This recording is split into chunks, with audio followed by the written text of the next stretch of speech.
মাথায় নেই চুল, আবার ফটকে শার্ট, এরপরে আবার মাথায় পাপড়ি। তো আমার মাথায় এই ৩ ধরনের চুল দেখে আপনি অবাক হতে পারেন। তো অবাক হওয়ার কিছুই নেই। আজ সকালবেলা গেছিলাম সেলুনে চুল কাটার জন্য। তো গিয়ে সেলুন মালিককে বললাম যে আমাকে আর্মি শার্ট দিয়ে দিবেন। তো সে বলল আচ্ছা ঠিক আছে। তো চুল কাটার পরে একটু বললাম, তো এখন দেখেন কিভাবে চুল কাটে। তো অ্যাকচুয়ালি আমি পাপড়ি রাখছিলাম অনেক অনুভূতি নিয়ে।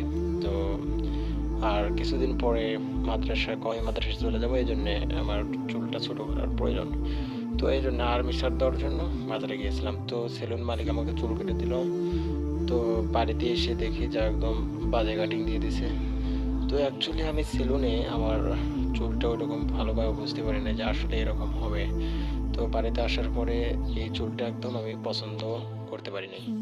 এই জন্য সিদ্ধান্ত নিলাম যে চুলগুলো একদম ব্লেড দিয়ে সম্পূর্ণ মাথা মুন্ডাবো।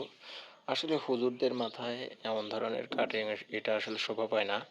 এই জন্য এই চুলটা আমি কেটে ফেললাম। তো যাই হোক, এবারে কিছুক্ষণ পর বাড়িতে এসে মাকে বললাম ব্লেড দিয়ে মাথা নেড়ে করে দেওয়ার জন্য। তো মা মাথাটা মুন্ডিয়ে দিল। তো যারা হুজুর আছে তারা কখনোই ফটকে কাটিং দেয় না। তো আমার ভিডিও যদি ভালো লাগে অবশ্যই লাইক, কমেন্ট, শেয়ার এবং সাবস্ক্রাইব করবেন। ধন্যবাদ। আসসালামু আলাইকুম ওয়া রাহমাতুল্লাহি ওয়া বারাকাতুহু।